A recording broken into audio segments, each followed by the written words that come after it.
Walang makakapigil kahit ulan. Guys, medyo malakas ulan sa Boracay pero okay lang.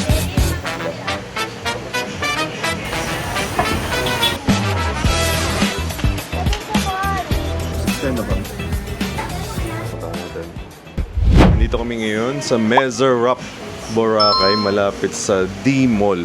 Balita ko masarap yung pagkain nila. Try natin ngayon. Walang makakapigil kahit ulan. Guys, medyo malakas ulan sa Boracay. Habang naghihintay kami ng food, pakita ko lang yung hair nila. Yung mga ate sa near Starbucks, 500 then kay Amanda, ito yung recommend ni Anne. French fries, 100 please. pesos naman. Sa akin kaya 150 lang. 115 hair. Dito na yung order natin. Kebab siya, may 3 klaseng meat. And merong wrap. May kanin din, nakasama. And choices of sauce, dips.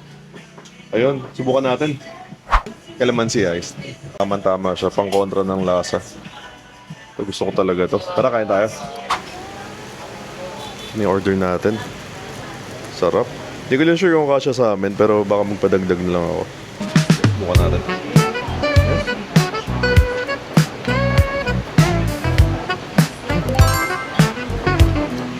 Gusto ko yung wrap.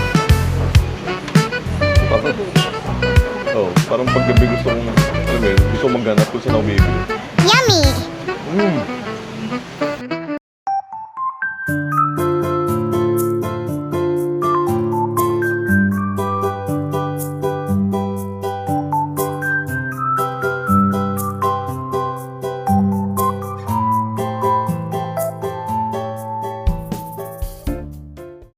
Additional order kami kasi masarap siya. Extra, tapos may rice din siya. So may ano siya, may rice. Turmeric like. Chicken kebab. Chicken kebab. Half. Half. Hindi ko na hindi mo video kasi kakainin ko.